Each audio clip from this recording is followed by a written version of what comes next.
திருப்பத்தூர் கம்பன் கழகத்தினுடைய 48ஆம் ஆண்டு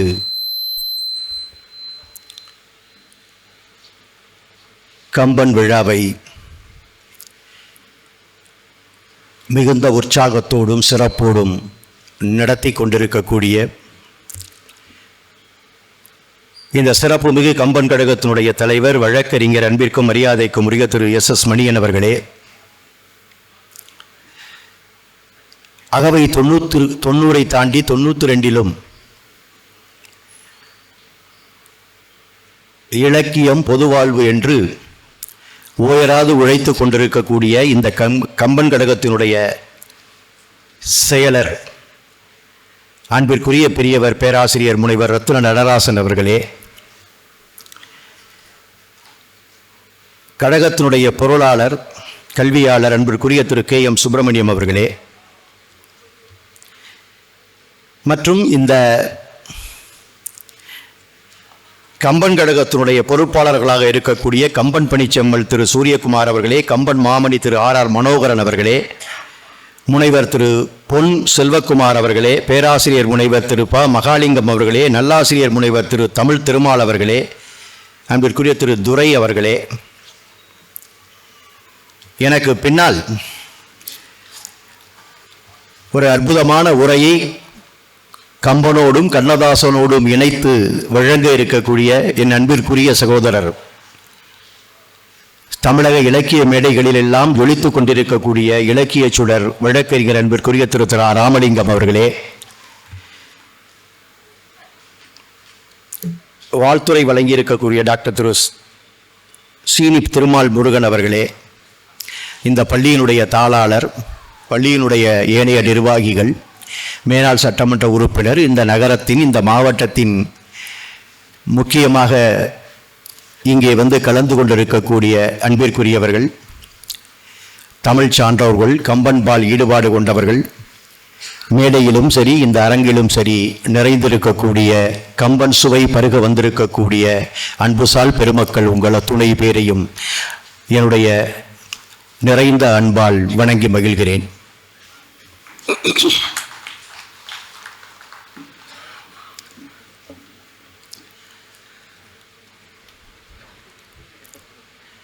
நான் பல கம்பன் மேடைகளில் பேசியதுதான் பறந்து விரிந்திருக்கின்ற தமிழ் இலக்கிய பரப்பிலே ஏறத்தாழ 2000க்கு மேலான ஆண்டுகளை கடந்து வந்திருக்கக்கூடிய தமிழ் இலக்கிய வரலாற்று தடத்திலே வள்ளுவனில் துவங்கி சங்கப்புலவர்களில் தொடர்ந்து இறை இலக்கியம், பக்தி இலக்கியம் என்று சைவ வைணவ இலக்கியங்களை தந்து அதற்கு பிறகு திருமந்திரம், பெரிய புராணம் போன்ற மிகச்சிறந்த பக்தி இலக்கியங்களை படைத்தளித்து இன்னும் அந்த பட்டியலிலே சேர்வதற்கு தகுதியான பல இலக்கிய படைப்புகளை தமிழ் உலகத்திற்கு தந்த பல பெரியவர்கள், கவிஞர்கள், தமிழாண்ட பெரியவர்கள் வாழ்ந்து சென்றிருக்கிற, வழங்கி சென்றிருக்கின்ற தமிழ் இலக்கிய உலகிலே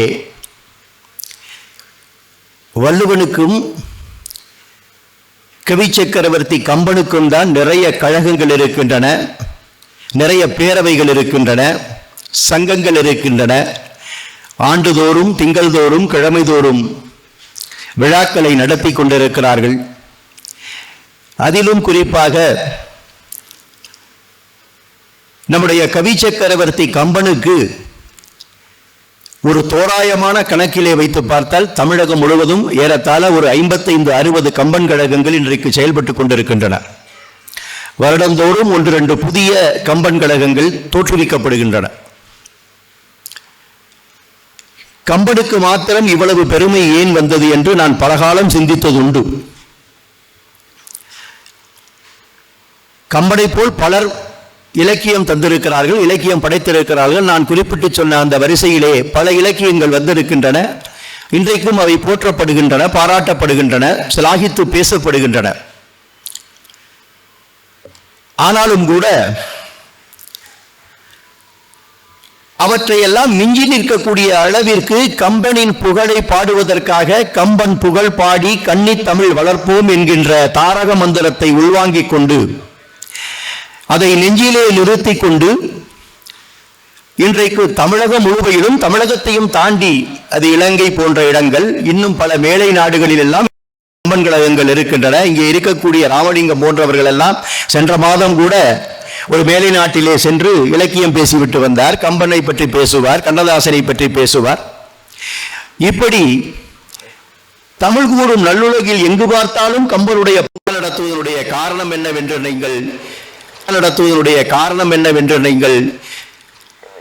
நோக்கினால் கம்பன் ஒருவன்தான்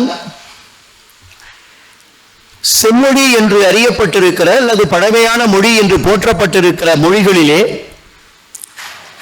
இவ்வளவு ஒரு நீண்ட நெடிய இலக்கியத்தை படைத்து 10,368 பாக்கள் என்று ஒரு கணக்கீட்டை நாம் செய்து வைத்திருக்கிறோம். அப்படிப்பட்ட ஒரு நெடிய இலக்கியத்தை தந்ததன் மூலமாக செம்மொழியாக இருக்கக்கூடிய தமிழ் மொழிக்கு ஒரு புதிய உயரத்தை, புதிய உச்சத்தை தந்தவன் கம்பன் 10ஆம் நூற்றாண்டிலே என்பதுதான் அவனுக்கு இருக்கக்கூடிய தனிச்சிறப்பு. அந்த புதிய உச்சத்தை தொட்டதன் காரணமாகவா, அதையும் தாண்டி அவன் கையாண்டிருக்கிற அந்த மொழி ஆற்றலா, ஒரு கணக்கீடு சென்ற ஆண்டிலே ஒரு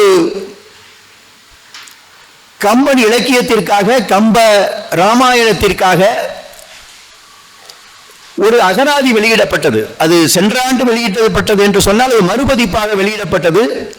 சென்னையிலே சிவாலய மோகன் அவர்கள் அதை வெளியிட்டார்கள். 2 பெரும் தொகுப்புகளாக அந்த அகராதி வெளியிடப்பட்டது.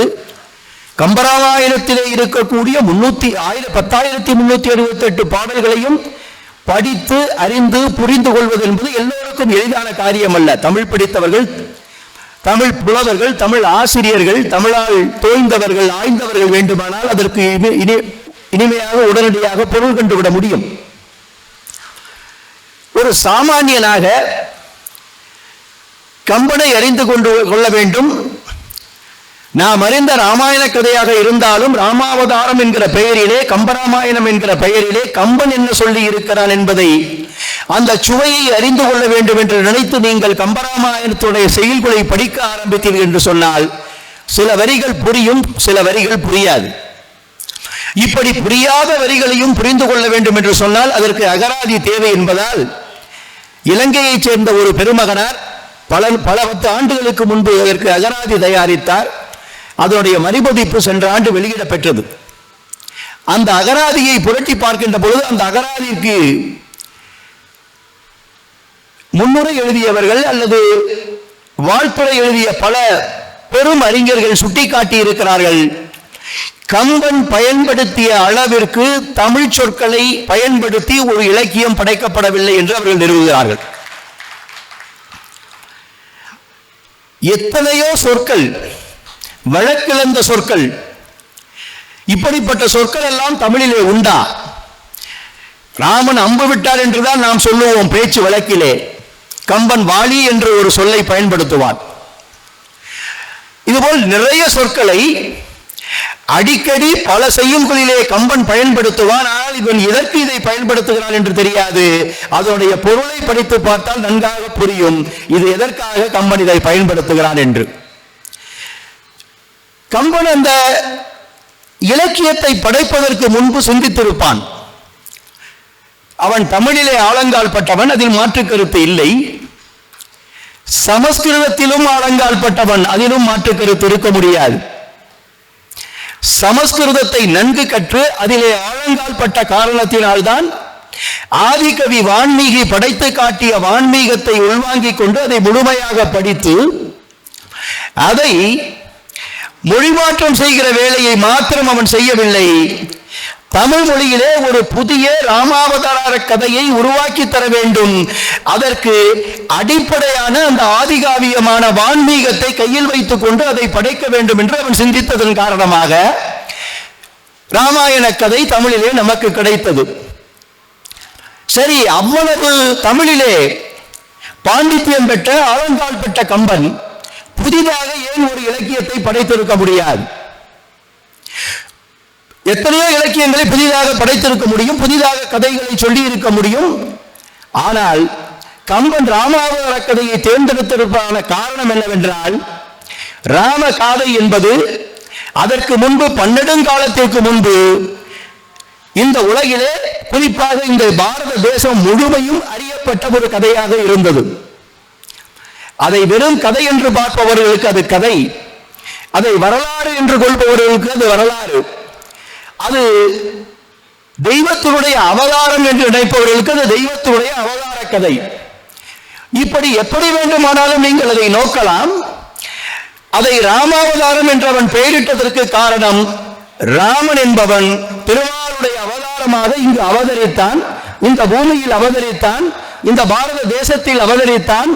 அவன் சகோதர பாசத்தை மாத்திரம் தூக்கி நிறுத்தவில்லை, வள்ளுவன் சொன்ன மிகப்பெரிய தத்துவமாக இருக்கக்கூடிய பிறனில் விளையாமை என்கிற தத்துவத்தை உள்வாங்கிக் கொண்டு, பிறன்மனை நோக்கா பேராண்மை அணியொன்று சான்றோர்க்கு அணியொன்று ஆண்ட ஒடுக்கு என்று சொல்லக்கூடிய அந்த மிகப்பெரிய தத்துவத்தை இந்த மானுட வர்க்கம் இன்றைக்கு சச்சரவுகளும் சண்டைகளும் எங்கிருந்து வருகிறது என்று சொன்னால், நாம் நாட்டு வழக்கிலே பேச்சு வழக்கிலே சொல்லுவோம், பெண்ணாசை பொன்னாசை இதில் தான் மண்ணாசை, இதில் மூன்றில் தான் ஐயா சச்சரவுகள் வருகின்றன என்று. மண்ணாசைக்கான சச்சரவுகளை தீர்த்து விட முடியும். இந்த மண் உன்னை சேர்ந்ததா என்னை சேர்ந்ததா என்றால் விளக்கு மன்றத்திற்கு வந்தால் வழக்கறிஞர்கள் வாதாடி வெற்றி பெற்றுக் கொடுப்பார்கள். நீதிபதிகள் அந்த ஆவணங்களை பார்த்து இது உன்னுடைய மண், இது உன்னுடைய மண் என்று பிரித்து சொல்லிவிடுவார்கள். அந்த பிணக்கை தீர்ப்பதற்கு வழிமுறை இருக்கிறது. அடுத்தது பொன்னாசை. பொன்னாசை என்று சொன்னால், உன்னிடம் இருக்கக்கூடிய பொருளை, பொன்னை, பணத்தை, செல்வத்தை வேறொருவன் கவர்ந்து விட்டான் என்று சொன்னால் அதை உன்னிடம் திருப்பி பெற்றுத்தர முடியும், அதற்கும் வழக்காட முடியும். அன்றிலிருந்து இன்று வரை அந்த வழக்கங்கள் இருக்கின்றன. ஆனால் பெண்ணாசை வந்து விட்டால் என்ன செய்வது? பெண்ணாசை வந்து ஒருவனை வாட்டி வதைக்கிறது என்று சொன்னால், அதிலும் திருமணமான ஒரு பெண்ணை பார்த்து திருமணமான பெண்ணின் மீது அவனுக்கு ஆசை வருகிறது என்று சொன்னால், அவன் அதை நோக்கி பயணிக்கிறான் என்று சொன்னால், தான் கொண்டிருக்கிற வல்லாண்மையை பயன்படுத்தி அடுத்தவனுடைய மனையாளை கவர்ந்து செல்வது, அவளை நோக்கி செல்வது, அவளை பரிகசிப்பது, அவளை தன்னுடைய இச்சைக்காக வற்புறுத்துவது அல்லது அடைய நினைப்பது, இதில் எதை வேண்டுமானாலும் வைத்துக் கொள்ளுங்கள். இது இன்றைக்கு நேற்று அல்ல. ராமாவதார கதை உருவானதாக வான்மீகம் சொல்கிறது திரேதாயுகத்திலே. திரேதாயுகம், திரேதாயுகம், கலியுகம் என்று 3வது யுகத்திலே நாம் இருக்கிறோம். இன்றைக்கு நாம் பெண்களுடைய பாதுகாப்பை பற்றி பேசுகிறோம். இன்றைக்கு பெண் குழந்தைகளுடைய பாதுகாப்பை பற்றி பேசுகிறோம். புதிதாக பாராளுமன்றத்திலும் சட்டமன்றத்திலும் சட்டங்கள் இயற்றுகிறோம். அப்படி இன்றைக்கு இருக்கக்கூடிய நிலைமை என்று நீங்கள் பார்க்க கூடாது. இந்த பெண்ணாசை என்பது யுகம் யுகமாக இருந்து வந்திருக்கக்கூடிய மானுட சமூகத்தில் தவிர்க்கப்பட வேண்டிய, களையப்பட வேண்டிய, தடுத்து நிறுத்தப்பட வேண்டிய ஒரு மிகச்சிறந்த ஒரு மிக மோசமான ஒரு மானுட வர்க்கத்தினுடைய செயல். அதை தடுத்து நிறுத்துவதற்கு என்ன வழி என்று கேட்டால், சட்டம் போட்டு தடுத்து நிறுத்த முயற்சிக்கலாம், தண்டனை கொடுத்து தடுத்து நிறுத்த முயற்சிக்கலாம். ஆனால் அப்படியெல்லாம் தண்டனை கொடுப்பதனால் அது மாறி போய் விடுகிறதா? அல்லது யாரையாவது கூப்பிட்டு அழைத்து தண்டனை கொடுத்து சட்டத்தை போட்டதனால் அதற்கு பிறகு அந்த குற்றங்கள் நடைபெறாமல் போகிறதா? தொடர்ந்து அந்த குற்றங்கள் நடந்து கொண்டுதானே இருக்கிறது. இதை எண்ணி பார்த்த கம்பன், இப்படியெல்லாம் கம்பன் எண்ணினாரா என்று நீங்கள் கேட்கக்கூடாது. கம்பராமாயணத்தை படிக்கின்ற பொழுது அதை வெறும் கதையாக படிக்காமல், கம்பன் என்ன நோக்கத்திற்காக அந்த காவியத்தை தேர்ந்தெடுத்து தமிழிலே படைத்தார் என்பதை அவரவர்கள் அவர்களுடைய அறிவு கட்டியபடி சிந்தித்து முடிவு செய்ய வேண்டும். அதுதான் இந்த சமூகத்திற்கு இன்றைக்கு தேவையாக இருக்கிறது. அப்படி யோசித்த கம்பன் அந்த பிறன்மனை நோக்குகின்ற, பிறனில் விளையாமை என்று வள்ளுவன் பாடினானே, அந்த பிறன்மனை நோக்குகின்ற அந்த தன்மை இருக்கக்கூடாது இந்த சமூகத்திலே. அது பல பிணக்குகளுக்கும் சண்டைகளுக்கும் பல கலவரங்களுக்கும் சமூக சீர்கேட்டிற்கும் அது காரணமாக இருக்கிறது என்று உணர்ந்த கம்பன் இந்த கதையை எடுத்துக் கொள்ளலாம், இந்த ராமாவதார கதையை எடுத்துக் கொள்ளலாம் என்று எண்ணி இருக்கக்கூடும். இது ஒன்று. இன்னொன்று, வான்மீகத்தையும் கம்பனையும் சேர்த்து படித்து பார்த்தவர்கள் மிகச்சிலராகத்தான் இருக்க முடியும்.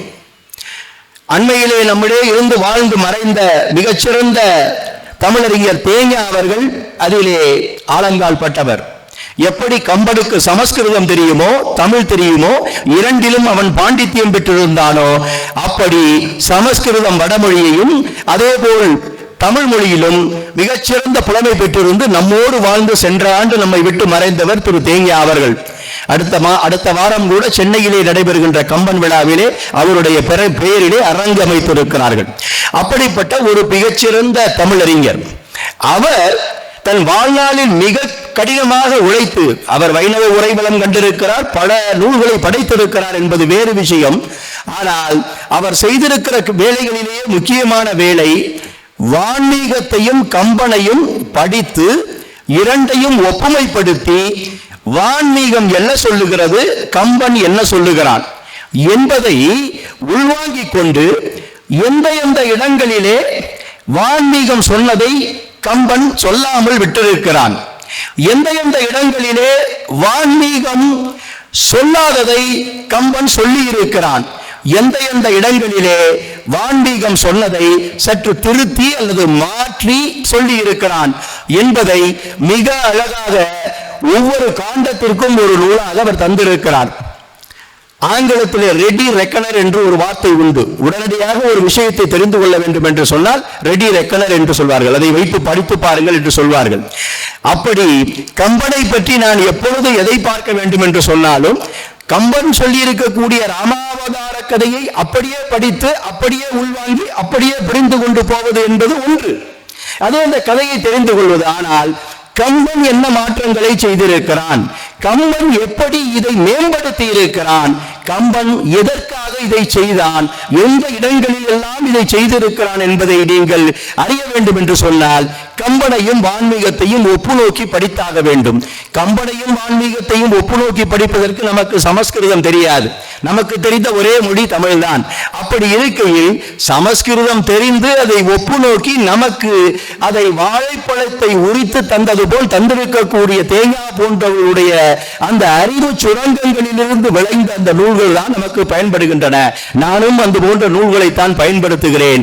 அன்பிற்குரிய திரு ராமலிங்கம் அவர்கள் கூட இளையவர்களுக்கு, மாணவர்களுக்கு புதிதாக ராமகாதையை தெரிந்து கொள்ள வேண்டும் என்று நினைப்பவர்களுக்காக கம்பன் தமிழ் என்று சொல்லி ஒரு அருமையான ஒரே நூலிலேயே ஒட்டுமொத்த ராமாயண கதையை 10,368 பாடல்கள், அத்தனை காண்டங்கள், அத்தனையையும் கதையையும் முழுமையாக ஒரே நூலிலே சிறிய நூலே தந்திருக்கிறார். அந்த நூல் கூட இப்பொழுது கொஞ்ச நேரத்துக்கு முன்னால் அவரோடு பேசிக் கொண்டிருக்கும் போது சொன்னேன், நான் 2 ரெடிமேட் வைத்திருக்கிறேன். ஒன்று தேஞா அவர்களுடையது, எதையும் ஒப்புமைப்படுத்தி பார்ப்பதற்கு எனக்கு அது உதவுகிறது. இன்னொன்று கம்பராமாயணத்திலே எந்த காண்டத்திலே எந்த இடத்திலே படலத்திலே நாம் இதை பார்க்க வேண்டும் என்று சொன்னால் உடனடியாக அதை பெரட்டினால் அது உங்களுடைய நூலிலே எளிதாக எனக்கு கிடைக்கிறது என்று சொன்னேன். அப்படிப்பட்ட பாராட்டுக்குரியவர் எனக்கு பின்னால் உரை நிகழ்த்த இருக்கிறார். அப்படி கம்பன் இதை தேர்ந்தெடுக்கின்ற பொழுது, ஒன்று இந்த பிறனில் விளையாமையை தடுத்து நிறுத்த வேண்டும் என்று அவன் நினைத்திருக்கலாம். இன்னொன்று, அவன் மனப்பூர்வமாக உறுதியாக நம்பியது ராமபிரான் என்பவன் சாட்சாத் திருமாலுடைய வடிவம்தான், திருமாலுடைய பிறப்புத்தான், திருமாலுடைய அவதாரம் தான் என்பதை அவன் முழுமையாக உணர்ந்ததனுடைய விளைவுதான் அவன் திருமாலை பற்றி பேசுவதற்கும் இது வாய்ப்பாக இருக்கிறது. இது திருமாலுடைய அவதாரம் தான் என்று சொல்வதற்கு வான்மீகம் அப்படி சொல்லவில்லை. தயவு செய்து நீங்கள் புரிந்து கொள்ள வேண்டும். வான்மீகி அவன் அறிந்திருந்தாலும் கூட, ஏனென்று கேட்டால் வான்மீகம் எழுதுவதற்கு முன்பு அவனுக்கு சொல்லப்படுகிறது, அவன் கேட்கிறான், எல்லா நற்குணங்களும் பெற்ற, எல்லா சிறப்புகளும் பெற்ற, அற வாழ்வு வாழக்கூடிய ஒழுக்கம் நிறைந்த, தனி மனித ஒழுக்கம் நிறைந்த ஒரு மானுடன் இந்த உலகிலே பூமிப்பட்டிலே இருக்கிறானா என்று அவன் கேட்கின்ற பொழுது வான்மீகத்திலே அவன் எழுதுவதற்கு முன்பு, அப்படி யாருமே இந்த உலகத்தில் இல்லையா, ஒரே ஒருவன் இருக்கிறான், அவன் அங்கே அயோத்தி என்ற ஊரை ஆண்டு கொண்டிருக்கிறான், தசரத சக்தியினுடைய மகன், தசரத சக்கரவர்த்தியினுடைய மகன் ராமன் என்று பெயர், அவன் ஒருவன் மாத்திரம்தான் நீ சொல்லக்கூடிய எல்லா குணங்களையும் கொண்டிருக்கக்கூடிய மனிதன், மானுடன் என்றுதான் அவனுக்கு சொல்லப்படுகிறது. அதிலிருந்துதான் அவன் அந்த கதையை முழுமையாக கேட்டு வான்மீகம் படைக்கிறான். எனவே வான்மீகியினுடைய ஆழ் மனதிலே ராமனை பற்றிய புரிதல் என்னவாக இருக்கிறது என்று சொன்னால், அவன் ஒரு சத்திரியன், அவன் ஒரு அரசன், அவன் ஒரு மானுடன். ஆனால் மானுடர்களிலேயே, அரசர்களிலேயே, சத்திரியர்களிலேயே அவன் சிறந்தவன், அவன் உயர்ந்தவன், நற்பண்புகளை உடையவன், தனி மனித ஒழுக்கம் உடையவன், அறம் சார்ந்த வாழ்க்கையை வாழக்கூடியவன் என்கிற அளவிலேதான் வான்மீகி ராமனை உள்வாங்கிக் கொண்டு வான்மீகம் படைத்திருக்கிறான். அது நிறைய இடங்களிலே நம்முடைய பேராசிரியர்கள் அதை சுட்டிக்காட்டி இருக்கிறார்கள். ஆனால் கம்பன் அப்படி படைக்கவில்லை. கம்பன் ஆரம்பம் முதலே அவரை ஒரு தெய்வமாகத்தான் பார்க்கிறார், திருமாலுடைய அவதாரமாகத்தான் பார்க்கிறார். அப்படி திருமாலுடைய அவதாரமாக பார்க்கக்கூடிய கம்பன் ரெண்டு விஷயங்களை மனதிலே நிறுத்திக் கொள்கிறார். இந்த பிறனில் விளையாமையை தவிர்க்க வேண்டும். திருமாலுடைய அவதாரம் இங்கே நடந்தது என்று சொன்னால், அந்த திருமாலுடைய அவதாரம் ஏன் நடந்தது, எதற்காக இந்த ராமாயண கதை நடந்தது என்பதை தமிழ் மக்களுக்கு சொல்ல வேண்டும். அப்படி சொல்லுகின்ற பொழுது எந்தெந்த இடங்களில் எல்லாம் வான்மீகம் நேரடியாக அந்த கதையை சொல்வதன் மூலமாக அந்த கதையை அப்படியே தமிழ்படுத்தி சொன்னால், தமிழ் கூறும் நல்லுலகிலே இருக்கக்கூடிய தமிழ் மரபுக்கும் தமிழ் கலாச்சாரத்திற்கும் தமிழ் பண்பாடுக்கும் அது மாறுபாடாக ஊறு விளைவிக்க கூடியதாக இருக்கும் என்று கருதிய கம்பன் எங்கெல்லாம் தமிழ் பண்பாட்டிற்கு ஊறு வரும் என்று நினைக்கிறானோ அங்கெல்லாம் வான்மீகத்திலிருந்து மாறுபடுகிறான். வான்மீகி சொன்னதை தவிர்க்கிறான், வான்மீகி சொல்லாததை சேர்க்கிறான், வான்மீகி சொன்னதை மாற்றி எழுதுகிறான், படைக்கிறான். இப்படி ஏதோ மொழி மாற்றமாக ஒரு நூலை செய்யவில்லை கம்பன். இந்த சமூகத்திற்கு தேவையான ஒரு நூலை செய்கிறான். திருமாலுடைய அவதாரம்தான் ராமபிரான் என்பதை உலகுக்கு உறக்க சொல்லுவதற்காக, தமிழ் ஊரும் நல்லுலகம் முழுவதும் அந்த செய்தி சென்று சேர வேண்டும் என்பதற்காக அதை படைக்கிறான். அப்படி செய்கின்ற பொழுது அவனுடைய கற்பனை வளம், அவனுடைய கவி ஆற்றல் நீண்டு கொண்டே போகின்ற காரணத்தினாலே புதிதாக அன்றைக்கு எவ்வளவெல்லாம் தமிழ் சொற்கள் இருக்கின்றனவோ அந்த செம்மொழி தமிழிலே அத்தனை சொற்களையும் எடுத்து கையாண்டிருக்கிறான். எனவே 3 வகையான நன்மைகள் கம்பராமாயணத்தை எழுதுவதன் மூலமாக கம்பன் நமக்கு தந்திருக்கிறான். ஒன்று, அன்றைக்கு இருந்த பேணில் விளையாமை என்று சொல்லக்கூடிய அந்த சமூக தீங்கை அறவே தமிழ் சமூகம் ஒழிக்க வேண்டும் என்று விரும்புகிறான். அது முதல் செய்தி, அவன் சொல்கிற செய்தி. இரண்டாவது செய்தி, ராமபிரானுடைய அவதாரம் என்பது திருமாலுடைய அவதாரம், இதிலே மாற்று கருத்து யாரும் கொண்டிருக்க வேண்டியதில்லை என்பதை அழுத்தம் திருத்தமாக பதிவு செய்கிறான். அது இரண்டாவது செய்தி. அதோடு இல்லாமல் மூன்றாவதாக நமக்கு கிடைத்திருக்கிற நன்மை என்னவென்று சொன்னால், இது போன்ற ஒரு மிகச்சிறந்த இலக்கியத்தை படைத்து தந்ததன் காரணமாக இன்றைக்கு மறக்கப்பட்டிருக்கிற, மறந்து போயிருக்கிற, அழிந்து போய்விட்டதோ என்று எண்ணிக்கொண்டிருக்கிற பல நூறு சொற்கள், பல ஆயிரம் சிறந்த தமிழ் சொற்களை, தமிழ் சொல்லாடல்களை மீண்டும் இன்றைக்கு கொண்டு வந்து தமிழ் சமூகத்திற்கு தந்ததன் மூலமாக ஏறத்தாழ கடந்த 1000 ஆண்டுகளை கடந்து தமிழ் சமூகம் கொண்டாடுகின்ற ஒரு புலவனாக, கொண்டாடுகின்ற ஒரு கவிஞனாக, கவி சக்கரவர்த்தியாக கம்பன் இருக்கிற காரணத்தினால்தான் கம்பனுக்கு கழகங்கள், கம்பனுக்கு புகழ், கம்பனுக்கு விழாக்கள், மற்ற எல்லா புலவர்களையும் எல்லா கவிஞர்களையும் தாண்டிய புதிய உச்சத்திலே, புதிய உயரத்திலே கம்பனை வைத்து போற்றுவதற்கு இவையெல்லாம் தான் காரணமாக இருக்க முடியும். வெறும் ராமாயண கதையை தமிழில் எழுதியதால் மாத்திரம் அல்ல என்பதை நான் அந்த கதையை பலமுறை படித்து பல அறிஞர்களுடைய நூல்களை படிக்கின்ற பொழுது, பல அறிஞர்களுடைய சொற்பொழிவுகளை கேட்கின்ற பொழுது நாம் அறிந்து கொள்கின்ற உண்மை, அந்த உண்மையை நீங்களும் அறிந்திருப்பீர்கள். ஒருவேளை இதுவரை அதை அறிய நீங்கள் முற்படவில்லை என்றால் அந்த உண்மையை நீங்கள் உங்கள் நெஞ்சங்களிலே தேக்கிக் கொள்ள வேண்டும் என்று உங்களை நான் அன்போடு கேட்டுக்கொள்கிறேன். இது கம்பனுக்கான, கம்ப ராமாயணத்திற்கான காரணம், அதற்கான சிறப்பு. இதற்கு பிறகு அவர்கள் எனக்கு ஒரு தலைப்பு வேறு கொடுத்திருக்கிறார்கள். தலைப்பு என்னவென்றால் கம்பன் வரைந்த கோலம். கம்பனுடைய முதல் பாடலில் இருந்து கடைசி பாடல் வரைக்கும் அவன் வரைந்தது எல்லாமே கோலம்தான். அதில் இந்த பாடல் கோலம், அந்த பாடல் ஏதோ கோலம் சரியாக இல்லை, அப்படியெல்லாம் நீங்கள் கொண்டிருக்க வேண்டிய அவசியம் இல்லை. அவனுடைய முதல் பாடலிலிருந்து கடைசி பாடல் வரை கம்பன் வரைந்த கோலம்தான்.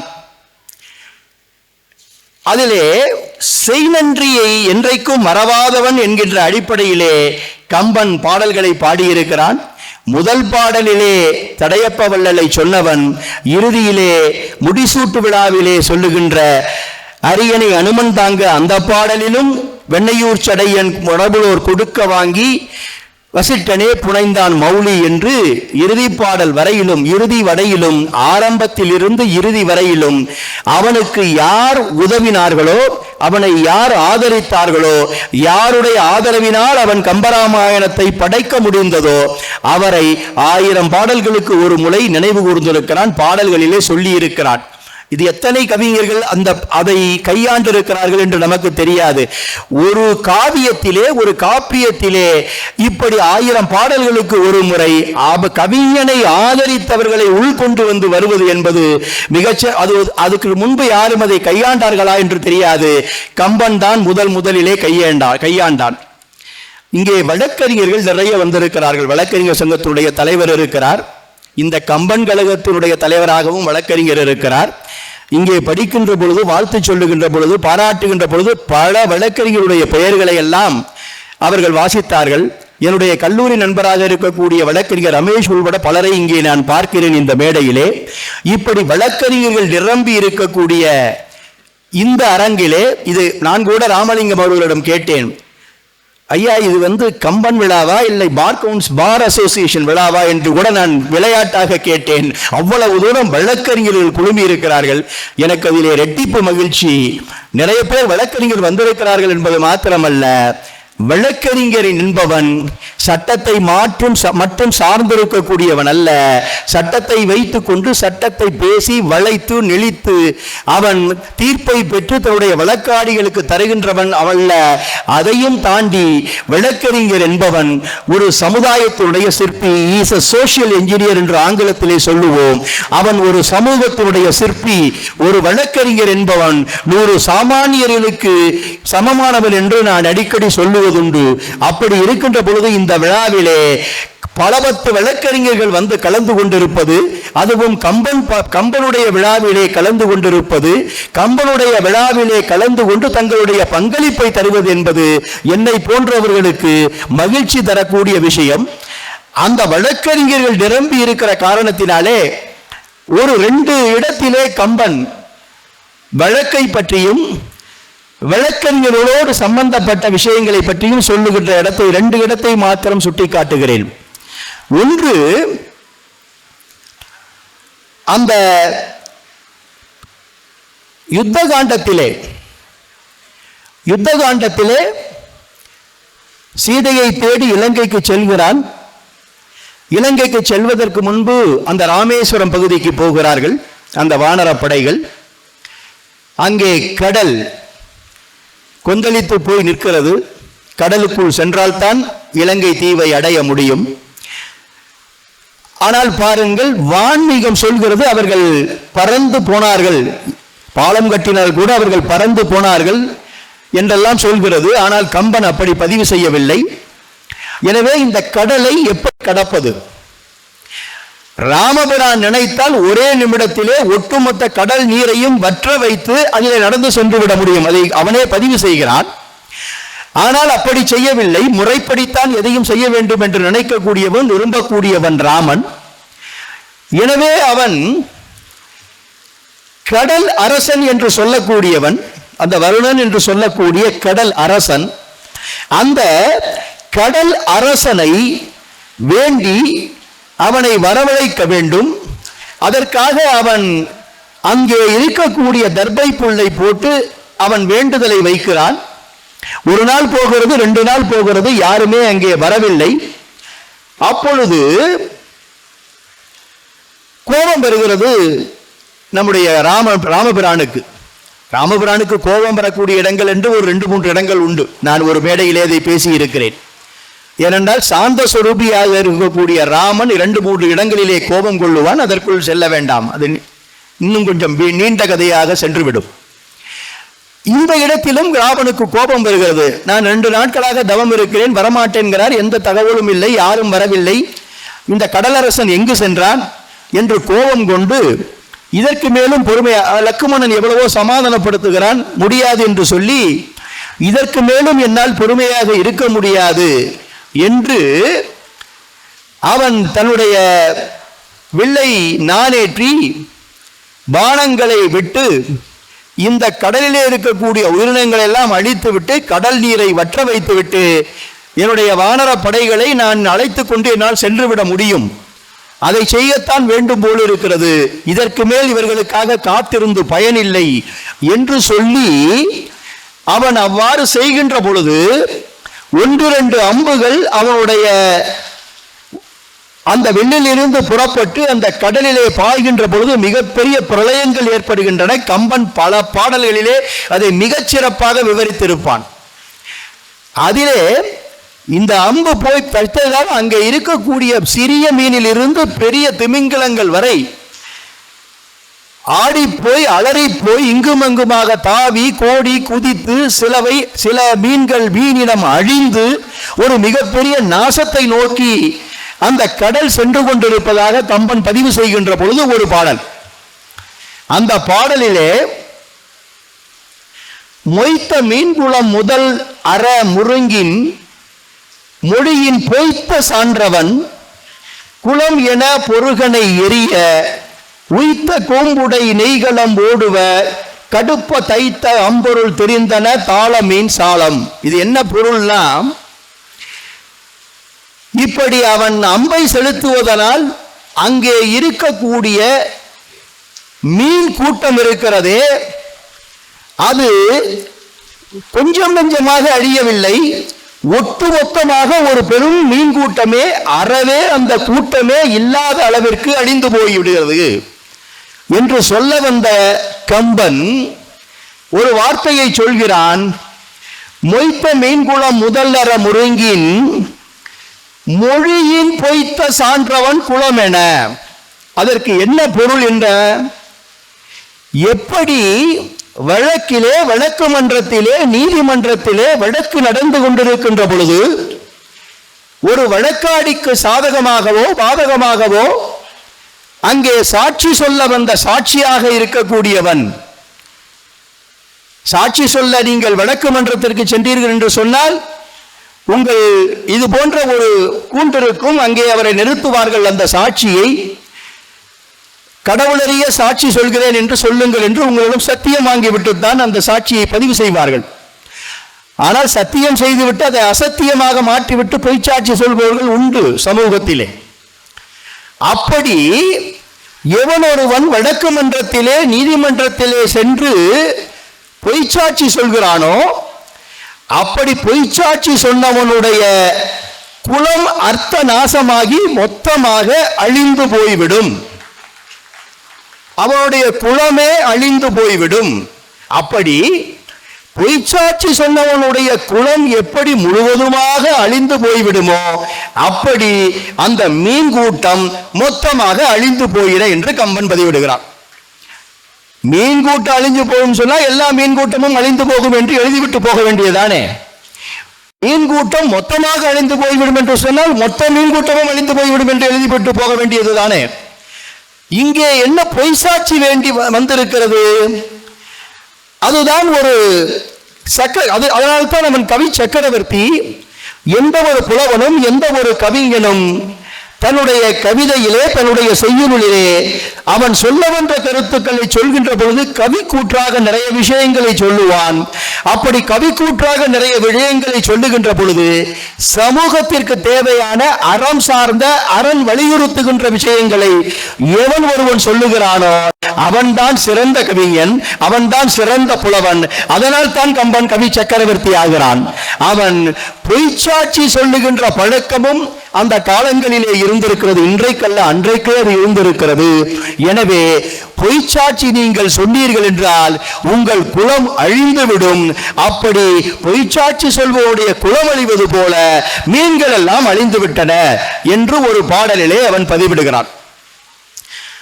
அதே படலத்திலே அந்த சேது பந்தன படலம் என்று பெயர் அதற்கு. அதாவது சேது அணையை கட்டுவது. சேது என்றால் அணை, பந்தனம் என்றால் கட்டுவது. இன்றைக்கும் அந்த இடத்திலே நீங்கள் சேது அணை இங்கிருந்தான் கட்டப்பட்டது என்று ஒரு இடம் இருக்கிறது.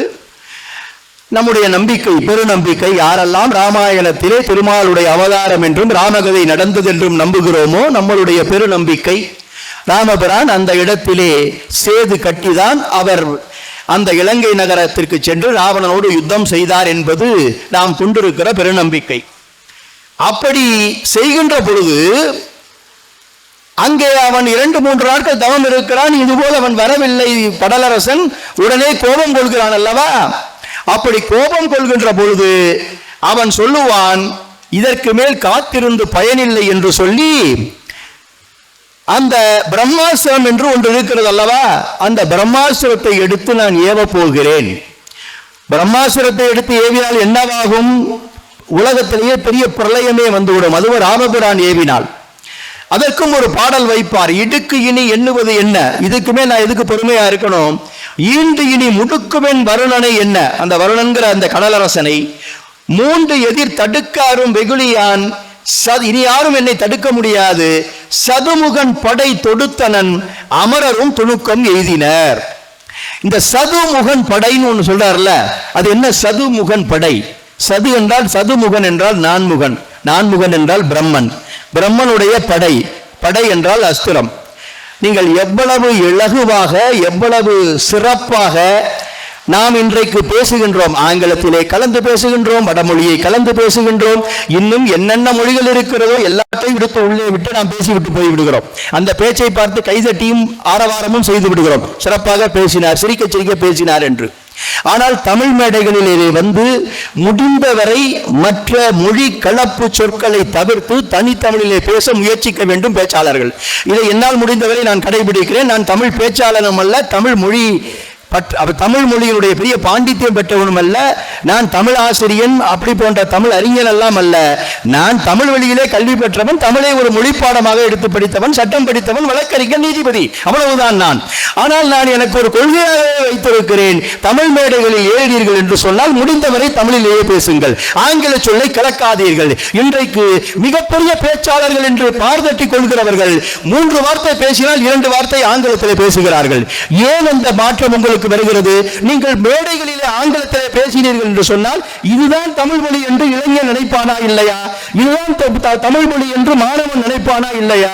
எனவே சொல்கிறேன், நான் திரும்ப திரும்ப சொல்கிறேன், தமிழ் மேடைகளிலே பேசுகின்ற பேச்சாளர்கள் ஆங்கில சொற்களையும் வடமொழி சொற்களையும் முடிந்தவரை தவிருங்கள். எங்காவது நீங்கள் சொல்ல வேண்டும் என்று சொன்னால் ஆங்கிலத்திலே இப்படி சொல்லுவார்கள், அதற்கு இப்படி தமிழிலே பொருள் என்று விளக்கிவிட்டு சொல்லுங்கள் என்று நான் உங்களை கேட்டுக்கொள்கிறேன். கம்பன் போடுகிறான் பாருங்கள் இந்த இடத்திலே, தடுக்காரும் வெகுளியான் சதுமுகன் படை.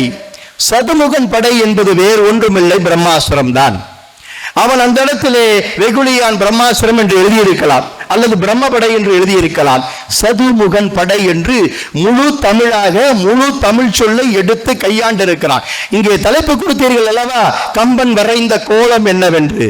கம்பன் இப்படித்தான் ஒவ்வொரு இடத்திலும் புள்ளி போட்ட கோலம் அமைத்திருக்கிறான், பூ போட்ட கோலம் அமைத்திருக்கிறான், இன்னும் விரித்து பறக்கின்ற கோலங்கள் அமைத்திருக்கிறான், சிறகடித்து பறக்கின்ற கோலங்கள் அமைத்திருக்கிறான், சோகமாக இருக்கின்ற கோலங்கள் அமைத்திருக்கிறான், நையாண்டியாக சில கோலங்கள் அமைத்திருக்கிறான், பிரமிப்பு ஊட்டும் சில கோலங்களை அமைத்திருக்கிறான். எந்த கோலத்தை அவன் அமைத்தாலும் அங்கே தமிழ் என்கின்ற அந்த அற்புதத்தை தூக்கி நிறுத்தி இருக்கிறான். அதுதான் கம்பனுடைய சிறப்பு. அந்த சதுமுகன் படையை அவன் ஏவுகிறான், முயற்சிக்கிறான், ஏவவில்லை, ஏவ முயற்சிக்கிறான். அவன் சதுமுகன் படையை நானேற்றுகின்ற பொழுதே உலகமெல்லாம் புவனமெல்லாம் நடுங்குகிறது. புவனம் எல்லாம் ஒட்டுமொத்தமாக இப்படி நடுங்குகிறது என்று நினைக்கின்ற பொழுது அப்பொழுதுதான் அந்த வருணன் என்று சொல்லக்கூடிய கடல் அரசனுக்கு தெரிகிறது, ஏதோ நடக்கிறது, ஏதோ விபரீதம் இந்த பகுதியிலே நடக்கிறது, கடல் பகுதியிலே நடக்கிறது என்று சொல்லி அவன் விழுந்து ஓடி வருகிறான். ஓடோடி வருகின்ற பொழுது அப்பொழுதுதான் அவனுக்கு தெரிகிறது, சாட்சாத் ராமன் அங்கே வந்திருக்கிறார். அவர் தவம் இருக்கிறார் தர்பை புள்ளிலே 2 நாட்களாக, நீ வரவில்லை, உன்மேல் கோபமாக இருக்கிறார். இவ்வளவு நாள் பார்த்துவிட்டு இனிமேல் இந்த கடலை மொத்தமாக அழித்து விடுகிறேன் என்று சொல்லி அவர் அந்த சதுமுகன் படையை ஏவுவதற்கு தயாராகி விட்டாரப்பா என்று அங்கே சொல்லப்படுகிறது. ஓடி வரக்கூடிய அந்த வருணன் வந்தவுடன் சொல்கிறான், ஐயா வணக்கம் என்று அவரை சேவித்து காலிலே சேவிக்கிறான். இந்த இடத்திலே வான்மீகம், வருணன் வருகிறான், வந்தவுடன் அணை கட்ட வேண்டும், என்ன எப்படி என்று கேட்கிறார் ராமன். உடனே வருணன் சொல்கிறான், அங்கே இருக்கக்கூடிய நம்முடைய விஸ்வகர்மாவுடைய மகன் இருக்கிறார், அவர் தேவதச்சன், அவரை வைத்துக் கொண்டு நீங்கள் அணையை கட்டி கொள்ளுங்கள் என்று சொல்லிவிட்டு போய்விட்டான். ஒரு உபாயத்தை சொல்லிவிட்டு போய்விட்டான். அதோடு நிறுத்தி விடுகிறது நம்முடைய வான்மீகம். ஆனால் கம்பன் அப்படி நிறுத்தவில்லை. ஏன் நிறுத்தவில்லை என்பதை தயவு செய்து புரிந்து கொள்ளுங்கள். நீங்கள் கம்பன் ஒவ்வொரு இடத்திலும், நீங்கள் கம்பராமாயணத்தை எத்தனை முறை படித்தாலும் கம்பராமாயணம் தான், ராமகதை தான். அது பாலகாண்டத்திலே தொடங்கி யுத்தகாண்டம் வரை, அதற்கு பிறகு பட்டாபிஷேகம் வரை அது ஒரு கதை தான். ஒவ்வொரு புரட்டாசி மாதமும் பல வீடுகளிலே 30 நாட்கள் ராமகதையை படிக்கிறார்கள். சரி, இந்த கதையை அப்பொழுதெல்லாம் எப்பொழுதெல்லாம் படிக்கிறார்களே, திரும்பி திரும்பி சொல்வதற்கு இதில் என்னையா இருக்கிறது? ஒவ்வொரு இடமும் கம்பன் விழா நடத்தி நீங்கள் கம்பனை பற்றி பேசுகிறீர்களே, என்னையா இருக்கிறது என்று நீங்கள் பலர் கேட்கலாம். ஒவ்வொரு முறையும் கம்பனுடைய ஒவ்வொரு பகுதியையும், ஒவ்வொரு படலத்தையும், ஒவ்வொரு பாடல்களையும் நீங்கள் படிக்க படிக்க உணர்ந்து கொள்வீர்கள். எதற்காக கம்பன் இப்படி ஒரு பாடலை இங்கு வைத்தான், எதற்காக இப்படி ஒரு விஷயத்தை இங்கே சேர்த்திருக்கிறான் என்று நீங்கள் புரிந்து கொள்வீர்கள். அப்படி வான்மீகம் மிக இலகுவாக அந்த இடத்தை கடந்து போகிறது. வருணன் வந்தான், உபாயத்தை சொன்னான், போய்விட்டான், அணை கட்டினார்கள், அதற்கு பிறகு பறந்து போனார்கள் என்று முடித்து விடுகிறது. ஆனால் கம்பன் அப்படி முடிக்க விருப்பப்படவில்லை. இந்த இடத்திலே கற்பனை தான் இவையெல்லாம். ஆனால் கம்பன் ஏன் இந்த கற்பனையை உள்கொண்டு வருகிறான் என்று சொன்னால், ராமபிரான் சாந்த சுரூபி, தெய்வமாக இருக்கக்கூடிய திருமாலுடைய அவதாரம்.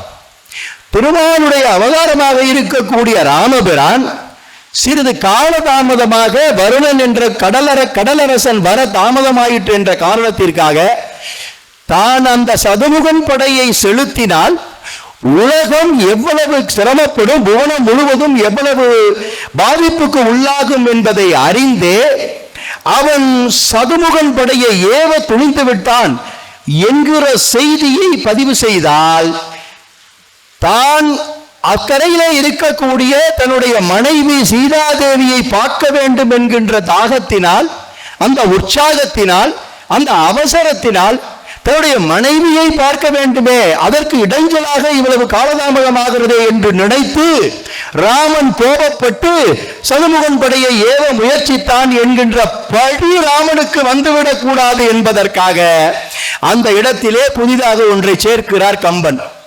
வருணன் வணங்கிய உடனேயே கேட்கிறார், உனக்கு 2 நாட்களாக நான் இங்கு காத்துக் கொண்டிருந்தேனே, தெரியாதா? நீ ஏன் இவ்வளவு காலதாமதமாக வந்தாய் என்று கேட்கிறார். அந்த காலதாமதமாக வந்தாய் என்று கேட்டுவிட்டு, நீ காலதாமதமாக வந்தது இப்பொழுது தெரியும் எல்லோருக்கும், நீங்கள் சாதாரணமாக கேட்டீர்கள் தெரியும். ஏன் காலதாமதமாக வந்தீர்கள் என்று சொன்னால், நான் ஆங்கிலத்திலே சொல்கிறேன் என்றால் பேச்சு வழக்கிற்காக இதை ஆங்கிலத்திலே சொல்கிறேன். ஏன் சார் லேட்டு? கொஞ்சம் லேட் ஆயிடுச்சு. பதில் சொல்லுவோமா இல்லையா? ஏன் காலதாமதம்? கொஞ்சம் காலதாமதம் ஆயிடுச்சு. காலதாமதம் ஆயிடுச்சுங்கிறது கேட்கிறவருக்கும் தெரியும், சொல்பவருக்கும் தெரியும். ஏன் காலதாமதம் ஆயிற்று என்பதற்கான காரணத்தை சொல்ல வேண்டும். அந்த காரணத்தை ராமன் கேட்கிறான் வருணனிடம். அதற்கு ஒரு பாடல் வைத்திருக்கிறார் கம்பன். ஆரி நாம் அஞ்சல் உண்பால் அளித்த நம் அபயம், அபயம் கொடுத்துட்டேன் அன்பால் உன் மேல அன்பு இருக்கிறதுனால அபயம் கொடுத்துட்டேன், மன்னிச்சறேன். ஆனா ஈரிலா வணக்கம் செய்து யாம் இறந்திட எய்திடாதே சீருமா கண்டு வந்த திறத்தினை தெரிவதாக கூறுதி அறிய என்றான் வருணனும் தொழுது கூறும். அதெல்லாம் சரி, நீ வந்த தொழுத உன்னை சரி நாம ஏத்துக்கிறேன். நீ ஏன் காலதாமதமா வந்த அதை மாதிரி சொல்லு, நீ சொன்னாதான் நான் விடுவேங்கிறாரு ராமன். அவனும் சரி ஐயா நான் சொல்றேன் அப்படின்னு சொல்லிட்டு அந்த காரணத்தை சொல்கிறான். வருணன் காரணம் கூறுதலே ஒரு பாடல் வச்சிருக்காரு. பார்த்தனில் பொறையின் மிக்க பத்தினிக்கு உற்ற பண்பு, அது ராமனை பத்தி சொல்லக்கூடிய விஷயம். வார்த்தையின் அறிந்து அல்லால் தேவர்பால் வந்திலேன் நான் தீர்த்த நின் ஆணை ஏழாம் செந்திரை கடல் மீனின் போர்த்தலில் விளக்க போனேன் அறிந்திலேன் புகுந்தது ஒன்றும் அப்படின்னு சொல்றார். என்னன்னா, நான் மொத்த கடலுக்கும் நான் தான் பொறுப்பு, நான் கடலரசன், 7 கடல் இருக்குங்க, ஏதாவது ஒரு பிரச்சனை வந்துகிட்டே இருக்கு இந்த கடல்ல. இப்ப 2 நாளா இதிலிருந்து 7வது கடல் ஒண்ணு இருக்கு. அந்த 7வது கடல்கள்ல மீன்களுக்குள்ள சண்டை, பெரிய மீனுக்கும் சின்ன மீனுக்கும், எல்லாம் இந்த மீனுக்கும் அந்த மீனுக்கும், இந்த கூட்டத்துக்கும் அந்த கூட்டத்துக்கும், இதுக்கெல்லாம் பெரிய சண்டை. அந்த சண்டையை தீர்க்கணும்னு எனக்கு கூப்பிட்டாங்க. நான் அங்க இருந்தேன். அந்த சண்டையை தீர்க்கிற வேலையில என்னால வெளியில வர முடியல, எனக்கு கவனம் இல்லை. சத்தியமா சொல்றேன், நீ வந்தது 2 நாளா நீங்க தவம் இருக்கிறது, காத்து இருக்கிறது எதுவுமே எனக்கு தெரியாது ஐயா. அதனாலதான் ஐயா நான் காலதாமதமா வந்தேன் அப்படின்னு சொல்லி அவர் காரணம் சொல்றாரு. இதை ஏன் நான் சொல்றேன்னா, வழக்கறிஞர்கள் புரிந்து கொள்ள வேண்டும். வழக்கறிஞர்களுக்கு தெரியும், இலக்கியச்சுடர் ராமலிங்கம் மூத்த வழக்கறிஞர், அவருக்கு தெரியும், பலர் வழக்கறிஞர்களுக்கு தெரியும். இன்றைக்கும் இந்த நடைமுறை இருக்கிறது. நீங்கள் வழக்கு மன்றத்திலே ஒரு வழக்கை தாக்கல் செய்ய வேண்டும் என்றால் அதற்கு கால அவகாசம் இருக்கிறது. முதலேற்பு வழக்காக நீங்கள் தாக்கல் செய்வதென்றால் 3 வருடம், 5 வருடம், 8 வருடம், 12 வருடம் என்று ஒவ்வொருவருக்கும் அதற்கான சட்டங்கள் இருக்கின்றது. கால வரையறை சட்டம், ஆங்கிலத்திலே அதை லிமிடேஷன் ஆக்ட் என்று நாங்கள் சொல்லுகிறோம். அதேபோல் ஒரு வழக்கிலே ஒரு வழக்காடி தோற்றுவிட்டார் என்று சொன்னால் அந்த வழக்காடி மேல்முறையீடு செய்ய வேண்டும். அந்த மேல்முறையீடு செய்ய வேண்டும் என்று சொன்னால் அதற்கு ஒரு கால அவகாசம் இருக்கிறது. அந்த கால அவகாசத்திற்குள் தான் நீங்கள் அந்த மேல்முறையீட்டை செய்ய வேண்டும். அப்படி நீங்கள் மேல்முறையீட்டை செய்கின்ற பொழுது ஒரு குறிப்பாக 1 மாதத்திற்குள் 30 நாட்களுக்குள் நீங்கள் மேல்முறையீடு செய்ய வேண்டும் என்று சொன்னால், 30 நாட்களை கடந்து விட்டது என்று சொன்னால், நீங்கள் ஒரு 35வது நாளோ 60வது நாளோ 90வது நாளோ அல்லது 150வது நாளோ அல்லது 1 வருடம் கழித்து கூட போடலாம். அப்படி போட்டீர்கள் என்று சொன்னால் அந்த வழக்கு உங்களுக்கு எண் தரப்பட மாட்டாது, உடனடியாக ஏற்றுக்கொள்ளப்பட மாட்டாது. இந்த வழக்கை தாக்கல் செய்வதற்கு ஏற்பட்டிருக்கக்கூடிய இத்தனை நாள் காலதாமதத்தை நீங்கள் இன்ன காரணங்களுக்காக மன்னித்தருள வேண்டும் என்று ஒரு வழக்கு போட வேண்டும். ஆங்கிலத்திலே ஒரு பெட்டிஷன் என்பார்கள். லிமிடேஷன் ஆக்ட் என்று சொல்லக்கூடிய அந்த சட்டத்திலே, காலவரையறை சட்டத்திலே, அதனுடைய கூறு 5 அப்படி ஒரு வழக்கு தாக்கல் செய்யப்படும். A petition would be filed under section 5 of the limitation act to condone the delay. வழக்கறிஞர்களுக்கு நன்றாக தெரியும், தெரியாதவர்களுக்காக சொல்கிறேன். அப்படி நீங்கள் காரணம் சொன்னீர்கள் என்றால் உச்சநீதிமன்றம் பல வழக்குகளிலே சுட்டி காட்டி இருக்கிறது. போற போக்கிலே ஒரு காரணத்தை சொன்னால் அதை நீ ஏற்றுக்கொள்ள வேண்டிய அவசியம் இல்லை. ஏனென்று கேட்டால், காலதாமதமாக நீ ஒரு வழக்கை விசாரித்தாய் என்று சொன்னால் ஏற்கனவே அந்த வழக்கிலே வெற்றி பெற்றவன் மீண்டும் பாதிக்கப்படுவான். அதையும் நீ கவனத்தில் கொள்ள வேண்டும். தகுந்த காரணம் இருந்தால் பாத்திரம்தான் இந்த காலதாமதத்தை நீ ஏற்றுக்கொள்ள வேண்டும் என்று இன்றைக்கு பல தீர்ப்புகள் உச்சநீதிமன்றத்திலிருந்து வழங்கப்படுகின்றன. அந்த தீர்ப்புகளுடைய அடிப்படையிலே உயர்நீதிமன்றமும் அதற்கு கீழே இருக்கக்கூடிய மாவட்ட நீதிமன்றங்களும் அந்த காலதாமதமாக வரக்கூடிய மனுக்களை பரிசீலித்து தீர்ப்புகள் வழங்குகின்றன. இது இன்றைக்கு இருக்கக்கூடிய நடைமுறை. இந்த நடைமுறையை 10ஆம் நூற்றாண்டு கவிஞன் கவி சக்கரவர்த்தி கம்பன் கற்பனையாக இங்கே கொண்டு வந்திருக்கிறான். 2 காரணம். ஒன்று, எதற்கும் ஒரு கால அவகாசம் உண்டு, அந்த கால அவகாசத்தை யாரும் மீறக்கூடாது என்கிற பொது விதியை வலியுறுத்துகிறான். இன்னொன்று, காரண காரியமில்லாமல் ராமபிரான் கோபம் கொண்டு சதுமுகன் படையை ஏவ முயற்சித்தான் என்கிற பழி ராமனுக்கு வந்துவிடக்கூடாது, அதை துடைத்தறிவதற்கு இது வேண்டும் என்று நினைக்கிறான். வான்மீகம் அப்படி நினைக்கவில்லை. ஆகவே தமிழ் கவிஞரான கவி சக்கரவர்த்தி கம்பன் தமிழ் கூறும் நல்லுலகத்திற்கு தமிழ் மக்களுடைய நெஞ்சங்களிலே கம்பராமாயணத்தை, ராமகாதையை கொண்டு போய் சேர்க்கின்ற பொழுது, ராமனை தெய்வத்தினுடைய அவதாரமாக காட்டுகின்ற பொழுது, தெய்வமே தவறு செய்ததா, தெய்வமே கோபம் கொண்டதா, தெய்வம் ஒரு முன்கோபியா என்கின்ற கேள்வியை நாளைக்கு யாராவது கேட்டுவிடக் கூடாது தமிழ் சமூகத்திலே என்று நினைத்த கம்பன் இந்த காட்சிகளை எல்லாம் கற்பனையாக சேர்க்கிறான். இப்படித்தான் அவன் தன்னுடைய கோலங்களை வரைந்திருக்கிறான். ஐயா, நிறைய பாடல்களை நான் குறித்து வைத்திருக்கிறேன். விட்டா ஒரு 2-3 மணி நேரம் இதை பத்தி பேசலாம். இன்னும் எத்தனையோ நாட்கள் பேசிக் கொண்டிருக்கலாம். நானும் இதை முடித்துக் கொண்டு சென்னைக்கு உடனடியாக செல்ல வேண்டும். எனக்கு பின்பு என்னுடைய சகோதரர் ராமலிங்கம் அவர்கள் மிகச்சிறந்த சொற்பொழிவாளர். கடந்த 40 ஆண்டுகளுக்கு மேலாக தமிழக மேடைகளிலே மின்னிக் கொண்டிருக்கக்கூடியவர். இரண்டிலும் அவர் ஆழங்கால் பட்டவர். கம்பனிலும் ஆழங்கால் பட்டவர், கண்ணதாசனிலும் ஆழங்கால் பட்டவர். இரண்டையும் இணைத்து ஒரு அறுசுவை விருந்து போல் ஒரு இனிக்க ஒரு விருந்தை உங்களுக்கு படைக்க இருக்கிறார். ஏறத்தாழ 1 மணி நேரம் அவரும் பேச வேண்டும், அவருக்கும் அந்த வாய்ப்பு வழங்க வேண்டும். அதற்கு பிறகு பட்டிமன்றமோ வழக்காடு மன்றமோ இருக்கிறது. எனவே இந்த அறிஞர்கள் எல்லாம் உங்கள் செவிக்கு பல விருந்து அளிக்கவிருக்கிற நேரத்திலே என்னுடைய பேச்சை இதற்கு மேல் நீட்டித்தால் அது மற்றவர்களுடைய நேரத்தை எடுப்பது போல் ஆகிவிடும் என்று சொல்லி, கம்பன் என்பவன் உச்சம் தொட்ட கவிஞன். கம்பன் என்பவன் தமிழ் கூறும் நல்லுலகிலே கலாச்சார மரபுகளை பாதுகாக்கின்ற, தமிழ் பண்பாட்டை பாதுகாக்கின்ற மிக சிறந்த பொறுப்பை தன்னிலே ஏற்றுக்கொண்டு ராமகாதையை படைக்கின்ற பொழுது, ராமன் என்பவன் பெருமாளுடைய அவதாரம் என்றும், அப்படி ஒரு மானுடனாக அவன் பிறந்தாலும் அவன் தெய்வத்தின் அவதாரமாக பிறந்த காரணத்தினாலே அவன் தெய்வமாக நின்று நிலவுகிறான் எல்லா இடங்களிலும் என்பதை மிக கவனமாக கையாண்டு, அதற்காக சேர்க்க வேண்டிய இடத்திலே சேர்த்து, தவிர்க்க வேண்டிய இடத்திலே தவிர்த்து, கூட்ட வேண்டிய இடத்திலே கூட்டி, குறைக்க வேண்டிய இடத்திலே குறைத்து, வான்மீகத்தை தன்போக்கிற்கு மாற்றி ராம காதையாக, ராம அவதாரமாக, கம்ப ராமாயணமாக தந்ததன் காரணமாகத்தான் இன்னும் 1000 ஆண்டுகளானாலும் கம்பனை போற்றுவோம், கம்பனை கொண்டாடுவோம். அந்த பெரும்பணியை செய்து கொண்டிருக்கிற நம்முடைய திருப்பத்தூர் கம்பன் கழகம் இன்னும் பல ஆண்டுகள் இந்த பணியை தொடர்ந்து செய்யட்டும். அதனுடைய உறுப்பினர்களும் தலைவர் செயலர் உள்ளிட்ட பொறுப்பாளர்களும் அந்த பணியை செய்வதற்காக பாராட்டுக்குரியவர்கள், நன்றிக்குரியவர்கள். அவர்களையும் நான் பாராட்டுகிறேன், வாழ்த்துகிறேன். வாழ்க கம்பனுடைய புகழ் என்று சொல்லி வாய்ப்புக்கு நன்றி பாராட்டி விடைபெற்றுக் கொள்கிறேன். நன்றி, வணக்கம். கம்ப ராமாயணத்தின் சிறப்பையும் கம்பர் பாடல்களின் சிறப்பையும் கம்பன் வரைந்த கோலமாக இங்கே நமக்கு அருமையாக போட்டு காட்டிய நமது மாண்பமை நீதி அரசர் அவர்களுக்கு கம்பன் கழகத்தின் சார்பாக நன்றியை தெரிவித்துக் கொள்கின்றோம். Será se cozerá